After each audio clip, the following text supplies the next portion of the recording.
Welcome to the Get Real Podcast, your high-octane boost of in the trenches, tell it like it is reality therapy for personal, business, and real estate investing success.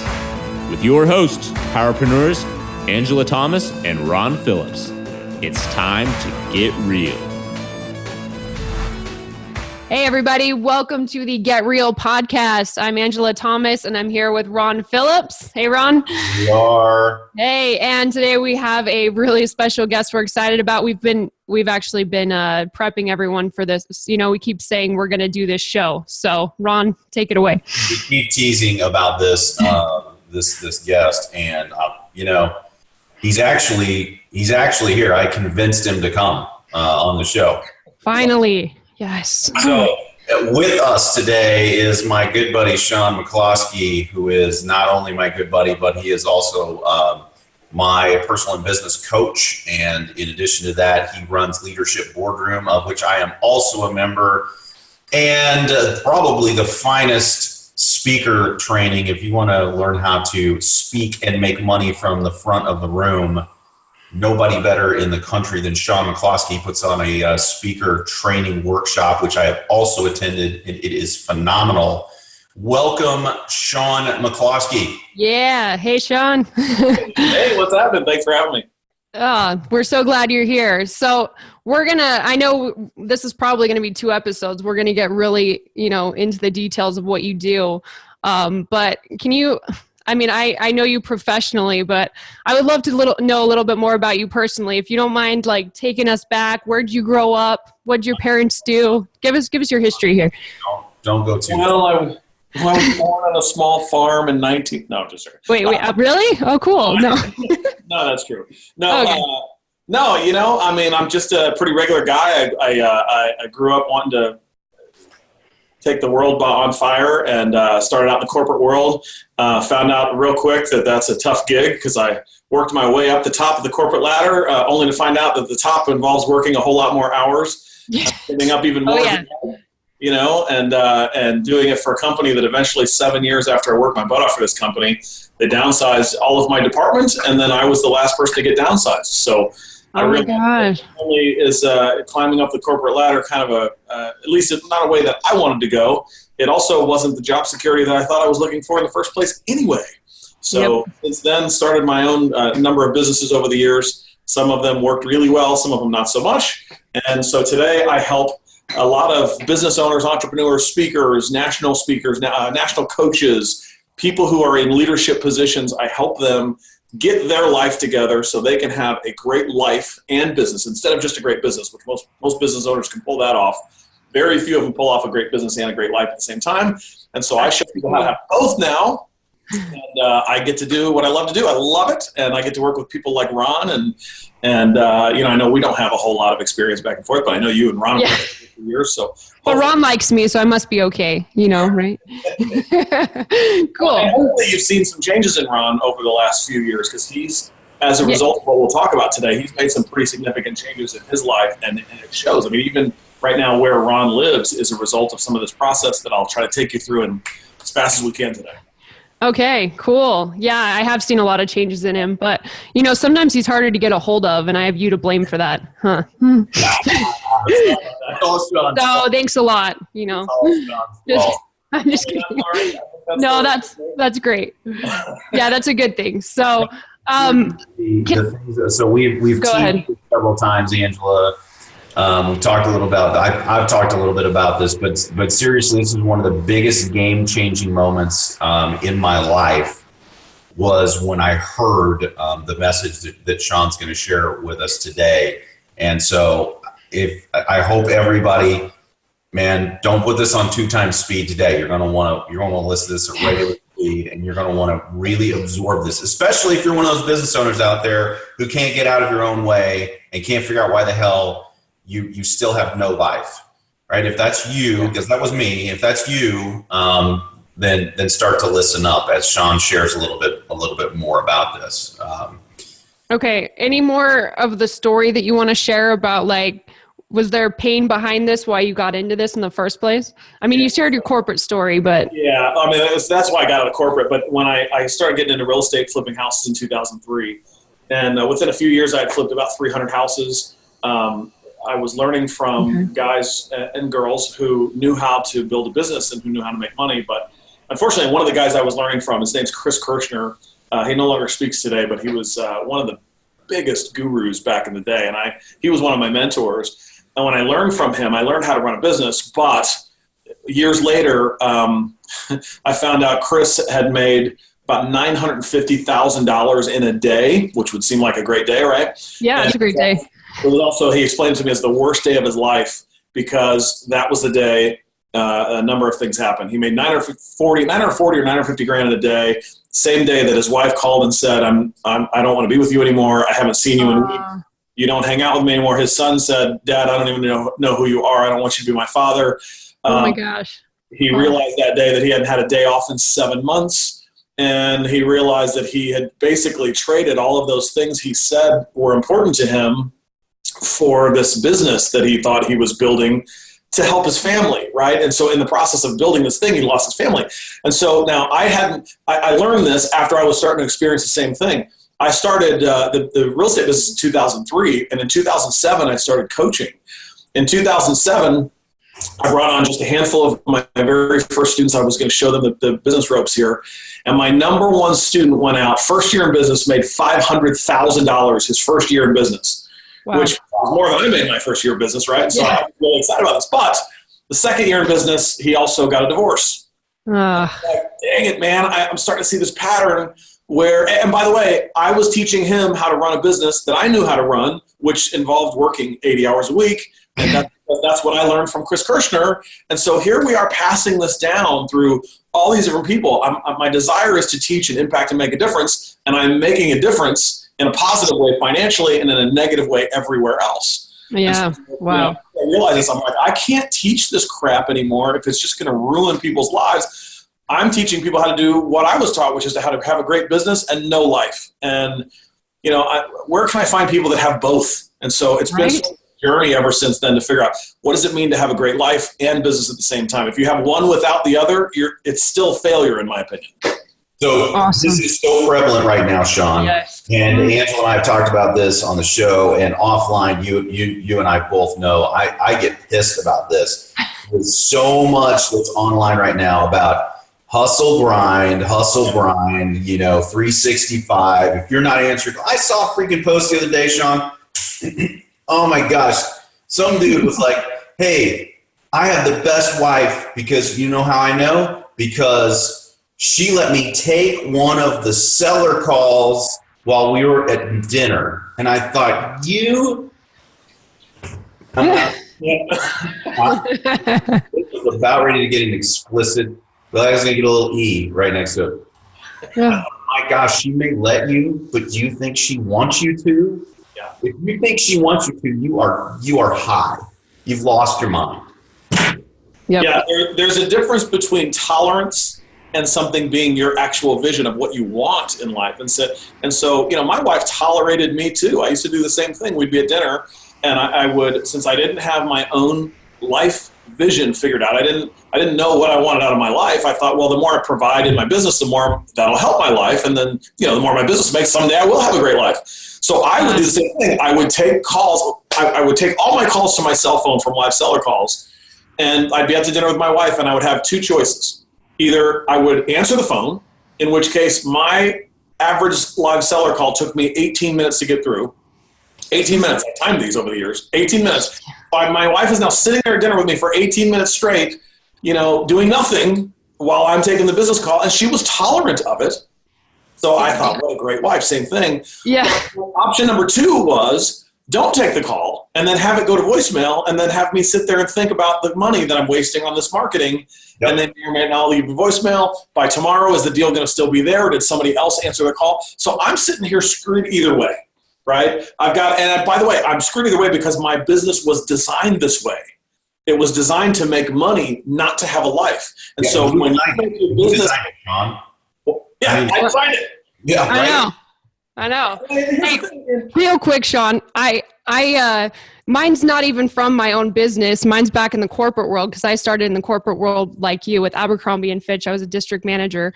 And I just want to say really fast, I missed my grandpa's funeral and my best friend's wedding, where I was supposed to be a bridesmaid and sing, actually, because emergencies came up at the last second and you're expected to commit your entire life, right? And it's the same thing with your own business. You have that mentality that this is all that matters and I'll worry about that stuff later. But I mean, I didn't, lose all my family. They still love me supposedly, but, but like, man, it's really bad. So I know how important this is too, even though, it's not exactly the same experience, but yeah, that's no way to live, man. I wish now that I'm not working there anymore, I'm like, why the hell did I do that? Like, that wasn't more important. Who cares if I lost that job? I ended up quitting anyway, So, I mean, it applies to everyone. It's really huge for business owners, but anyone in a, regular job or corporate world needs to get this figured out too, Absolutely. I mean, this stuff applies to everybody. Yeah. I can hear you sharing that story and you have a smile on your face now, but I can sense still. No, it hurts. It doesn't. I'm smiling because I'm uncomfortable with the emotion. Okay. I get it. I know. I sense the pain behind the smile. And I say that because those little moments of pain are triggers for us to say something's got to change. You can either, the same thing. My heart goes out to my brother because he's just, Ron, my brother. He's such an awesome, actually, Angela, you know him too. Such an awesome guy. Yeah. But when my father passed away, he wasn't able to be there. He was in the jewelry business back then. And my father passed away on Christmas Eve. When you're in retail jewelry business. Oh, yeah. Yeah, you miss Christmas. Christmas Eve. You don't do anything else for Christmas. And what finally got him to quit was having enough pain associated with that where he's like, look, I am no longer going to give up my family for Christmas every single year like I've done for the last 10 years so that I can do well in business. I'm going to get some different priorities. And now his priorities are different. His life looks totally different. But it starts with you creating this thing called vision and figuring out what are your priorities going to be. Because if you don't do this, here's what will happen. You don't have a vision for what you want your life to look like. Somebody else will give you theirs. Right? It'll be your customers. It'll be your boss. It'll be maybe your parents. I mean, here, I have coached so many people over the years that are doing a business or earning a living in a field that they never wanted to do, but their parents said they should do it. Right. That sucks. Yeah. So expectations of other people around you are really, really big. And I don't think people put enough weight on this. So if I work for a guy or a girl who thinks that the way to get ahead in life is to work 80 hours a week, and I spend the majority of my time around this person, it's just a matter of time before their vision is going to infiltrate mine if mine isn't strong enough. 100%. So we have to, especially, Ron, you just said, with all the content out there today, if I look at some of these national gurus out there who are preaching that, you're worthless unless you're grinding every single day and putting everything else second place to your business. If that message is in front of me enough, and I view that as what it takes to be successful, pretty soon my own view of what it takes to be successful is going to be trumped by theirs. Yeah. So true. Process. You have to do this process. Wow. Absolutely. That's powerful. Yeah. And amen. If for nothing else, to save families and save your sanity. How many people do we know, Shaun, in the business world who hate their business, not because their business is bad, not because it doesn't make money, but because they literally are a slave to it, where if they could free themselves from being a slave and keep the business, they probably would love it. Yeah. Because they love the people. They love what they do. They just don't love doing it all the time. And then there's another set of people out there, Shaun, who either they do love it or they've convinced themselves that they love it so much. I was just talking to a guy the other day, and he's like, well, you're asking me what I like to do, but I like to do business. That's what I like to do. I'm like, yeah, but other than business, like what does your wife like to do? Yeah, we both like to do business. I'm like, okay,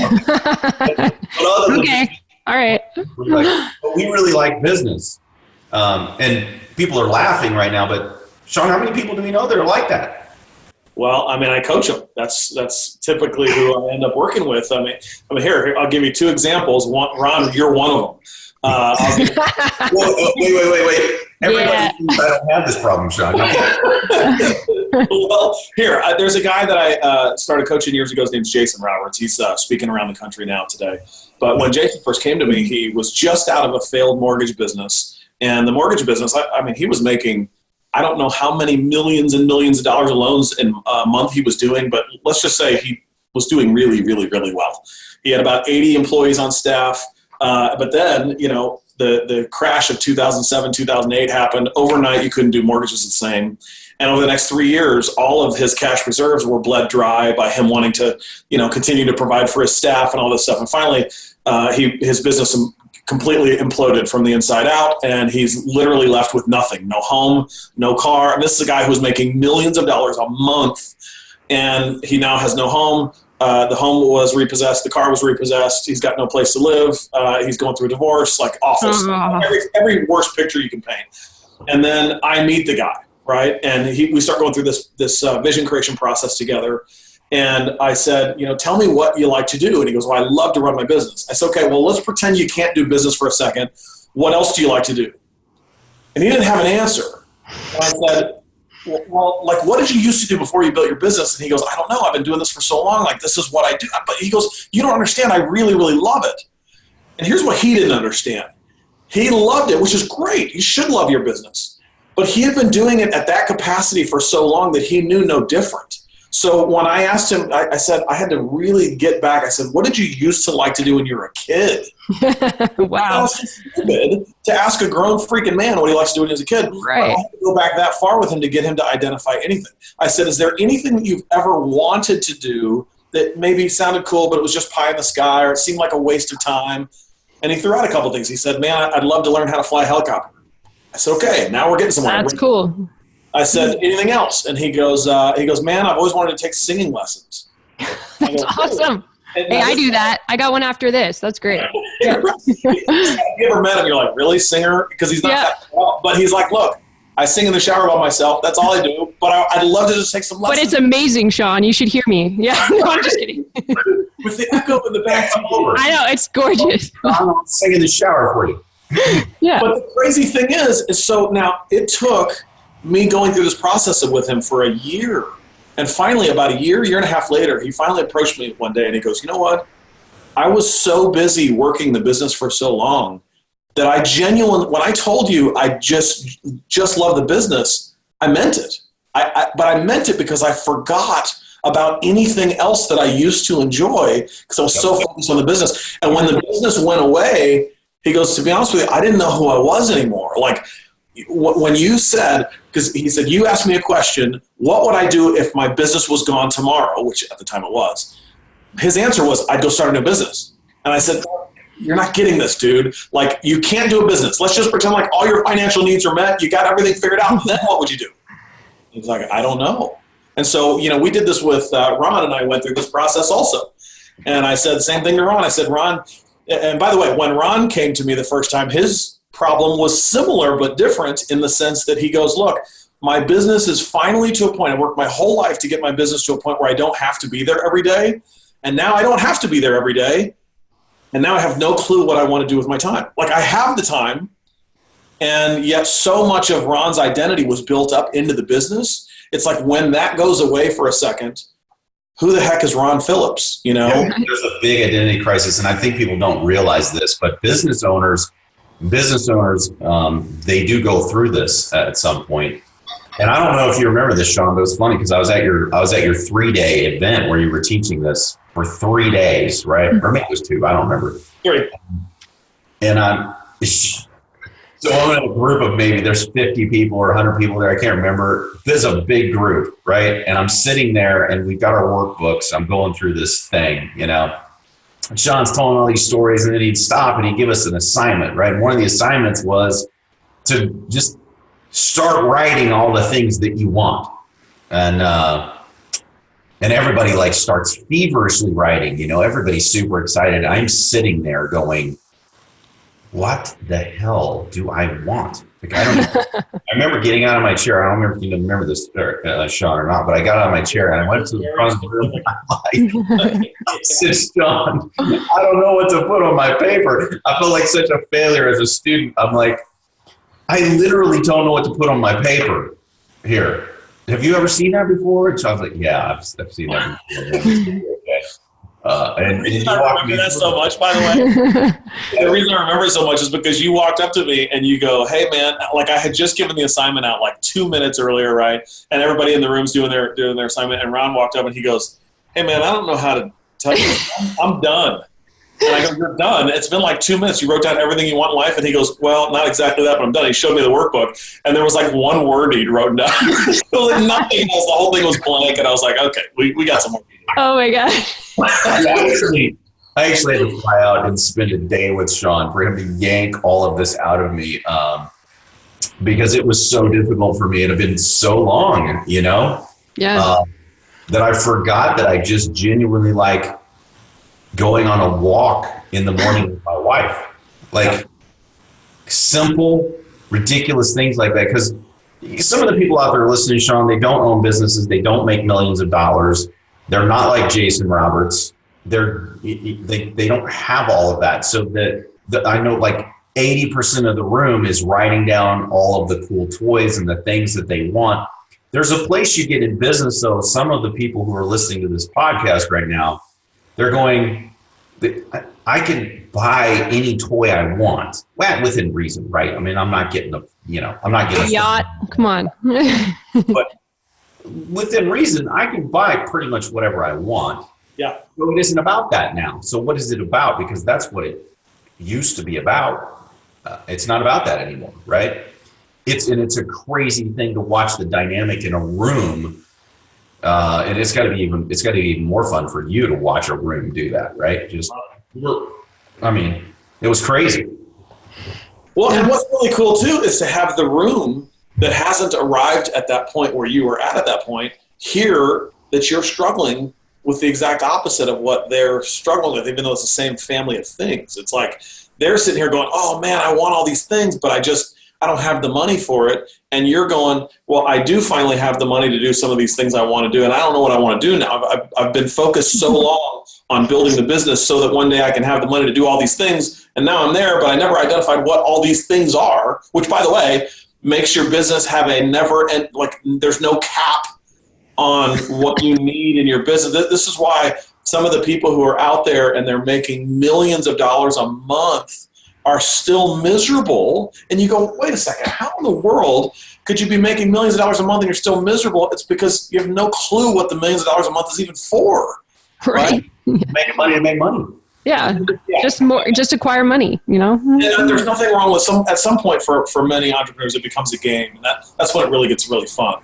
But it becomes a game to not only live your vision, but also to expand so that you can help other people live their vision too, which is why I love what you guys are doing now.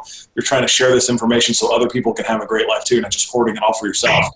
But very few people do this, man.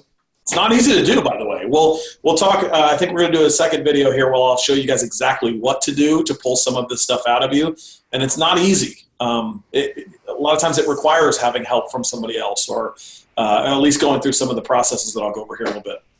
Yeah, Shaun, do you mind giving us a quick overview of what we are going to do in the next episode? Yeah, so guys, this is really cool. Go ahead. We've convinced Shaun to come and do 2 episodes with us.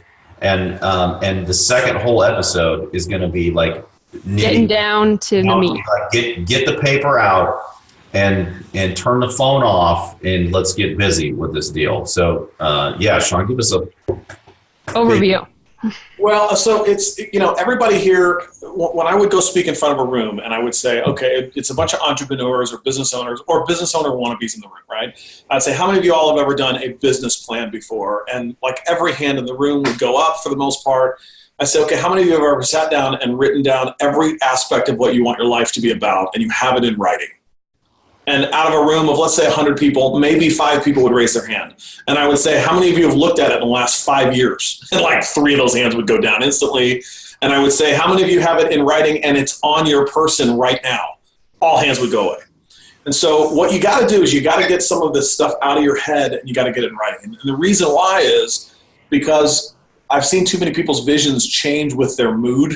It's like one day they're in a great mood. And they're like, I want to conquer the world. I want to do this and this. And the next day they don't view any of that as possible. So they start, mentally scratching things out of their head. Or, they want all of these things, but they get in an environment where those things aren't as easily accessible, and so they don't view them as possible or as important. Let me give an example of what I mean by that. So I play guitar, and I have played in bands for years, right? Just for fun. I know I'm not going to be a rock star. I have no crazy desire. I don't even want to be a rock star, to be honest with you. But I love to get together with my band guys, and we get together and we sing and we play music, and we do a show every now and then, and it's a lot of fun. That's awesome. When I hang out with my band friends, because I hang out with them, all of a sudden I want to become a better musician, right? I want to play more often. That becomes part of my environment, and because it's part of my environment, I want to exceed more in that environment. Okay. Yeah. When I'm around my business owner friends, guess what I want to do? I want to focus more on my business, right? When I'm around my church friends, I want to have a better relationship with Christ, right? And that comes naturally, but I am a product of my environment. And so since my environment isn't the same thing every minute of every single day, I need to make sure that I'm not overly influenced by my environment, which means I got to have this stuff in writing.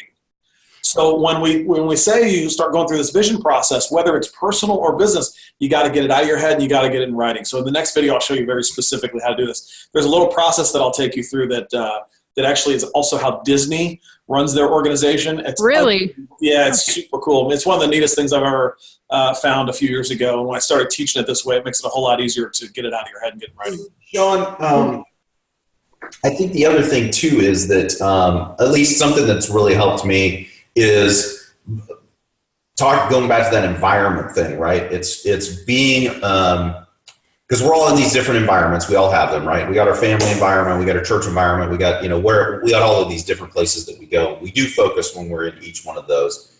But I think it's really, really critical that you share this vision with someone or a group of someones that you trust, so that they can call you on your complete and utter BS when it comes out of your mouth. And that's one of the main reasons that I'm in Leadership Boardroom with you, is because I've got a group of people there who go, I come with my awesome ideas, that whatever it is, awesome ideas. And then I get these hard questions. And so does everybody else in the room. We all get these hard questions about, well, how does that fit within your vision, within your life vision? Does it fit? And, what are you willing to give up? Because, everything's going the way you want it to go right now. If you add something, you've got to have to subtract something. There's no other way to do that, right? I should start. Nobody knows, by the way. They just keep adding. Right. Yeah. Do you find that the people that you see are far more successful when they have someone or someones that they can count on to kind of keep them on track? Without a doubt. So when I first started learning this process, there's bits and pieces of it that I learned from everywhere, but I did learn a lot from a partner that I had, a guy named Steve Cook. He taught me through some of this stuff, and I came home after learning some of this process, and I created my very first own little mastermind group right here in St. Louis, where I live. And basically it was 6 people that got together every single week. And what we did is we shared some of this vision process. First of all, they didn't know anything about it, so I shared with them what I had learned. Even though I didn't know how to explain it very well yet, I figured the more I explain it to them, maybe the more it'll solidify in my own head. So I explained it to them. That's how you learn, teaching. Yeah, exactly. So I explained to them, we went through some of the process together as best that we could. We didn't know what we were doing yet, but we met every single week. Every Tuesday morning, we had breakfast for 3 years at 7 a.m. Wow.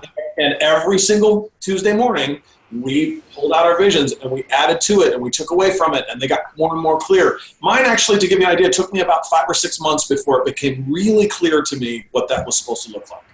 And so, but when that happened, now what's really cool about having other people around there on the same journey is they can hold that up to you when you're about to do something that's going to take you in a different direction than what you said you wanted. So for example, one of the reasons, Ron mentioned Leadership Boardroom. I have 3 high-level mastermind groups that I run now.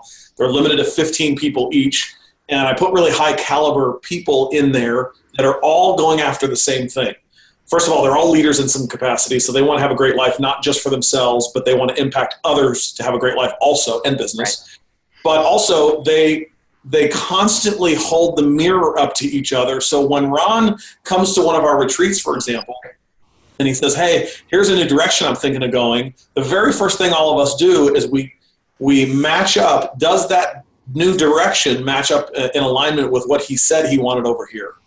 And I'll tell you, for entrepreneurs that have the shiny object squirrel syndrome, more often than not, the answer is no, it doesn't fit. More often than not, believe it or not. Yeah, I believe it. This is where you have people who start 15 businesses and none of them are doing really well, but they're all just doing okay, right? This is where a person has a great idea and they pursue a new business idea because it's got a really big potential to make money, but it doesn't fit into any of their strengths or what they love to do or what they're really passionate about, but God knows it's going to make money, so I better pursue it, right? But yes, so having other people to hold that up to, it's almost impossible to see all of your own blind spots. And so the more you can have other people that you go on that point this out to you, then the people that point it out to you, they go, hey man, you said you wanted this. Is this congruent with what you said you wanted the last time I saw you? And Ron, you've seen this where even you, and I've had the same experience where we sit down and we go, no. And you feel stupid because it's so obvious that this doesn't fit. And yet I was getting ready to pursue it.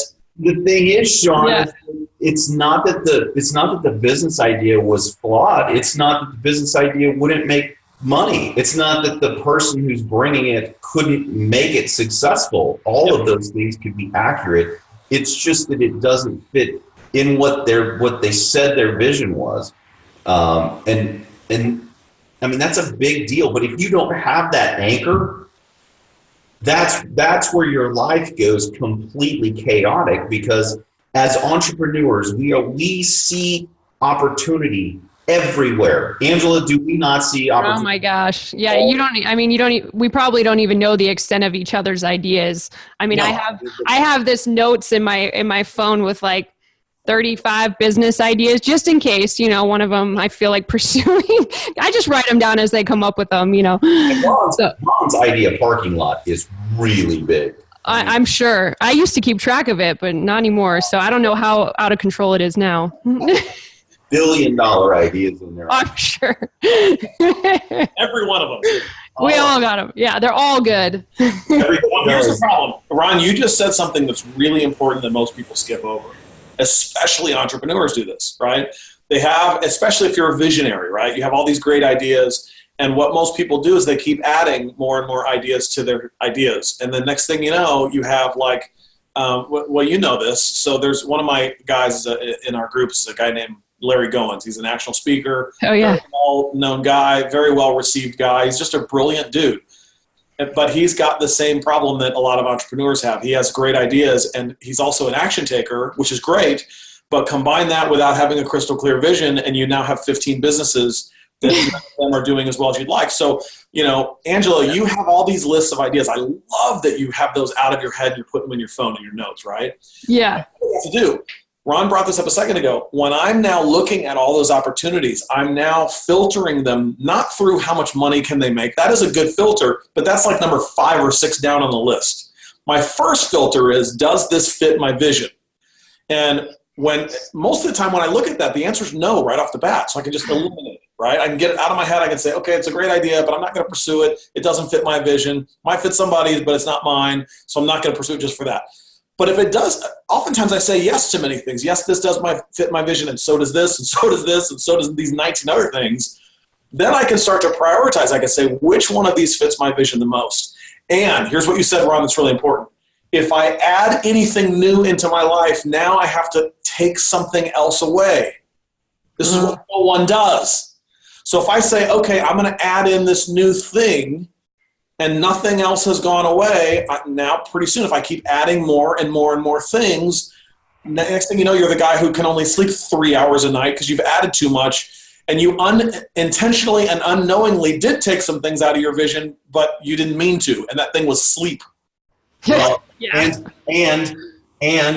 you've listened to some moron on the internet tell you that you should brag about the fact that you only got 3 hours of sleep. Yeah. Because that makes you a way more bad individual, right? You are the baddest of the bad because you can survive on 3 hours of sleep, not see your family ever, and still have a magnificent life. Yeah. And it is such utter BS. All of it is just a pile of crap. So You got to be careful, man, because that message is not as crystal clear as you just said it. It comes disguised as, the guy standing in front of his Lamborghini with a beautiful home. Yeah. It may not even be his. It may not even be his Lambo. But listen, I don't. That's not a bad thing. If you want to have a Lamborghini and get a Lamborghini. I've had a lot of fun sports cars over the years. I'm not saying there's anything wrong with any of that at all. What I am suggesting to you is, when I'm getting ready to learn from someone today versus 15 years ago, today I'm going to learn, what does their life look like? If I'm going to emulate all of their business strategies, do I want their life? And if I can't say, and not their Facebook life, not what looks like on social media, I'm talking about, do I want that person's life? If not, I might learn a few things about their business techniques and so on, but I'm not going to model their entire business unless they have the life vision that I want also. And this is where your surroundings are really, really important again. Where is most people's surroundings today? Well, most people's either with their immediate family. Second close to that for many people is social media. Yeah. On social media, you're seeing the tip of the iceberg. There's so much underneath that water that you don't see. And so if you're going to learn from people, you need to look underneath the water and say, look, what does it really look like? If I would have known what Chris Kirshner's life really looked like underneath everything he was teaching me, I probably would have listened to about 5% of what he said. Yeah. And that 5% would have still been really good, but I wouldn't listen to all the other crap. It was nonsense. So true. Right. Yep. All right, cool. Yeah. So that was great. Thanks, Shaun. I think this is a good place to end this, and everyone needs to come back and listen to the next episode where you give us all the details on how to actually do this, right?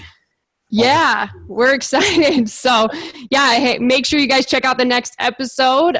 Thanks so much, Shaun. You can, if you guys want to go check out more about him, I know there's speakertrainingworkshop.com. Is there another? Where can they find you? Yeah. Well, where else can they find you? You can find me on Facebook just under Shaun McCloskey, or my leadership boardroom site is just leadershipboardroom.com. That's not a pitch for that. I only have 3 groups of 15 people, and they're all full right now, so I don't even have anything to So if you want to get on the waiting list, no, I'm just kidding. So, all right, cool. Now and then maybe. Yeah, no, just check out the next episode. That's where you're going to learn a lot.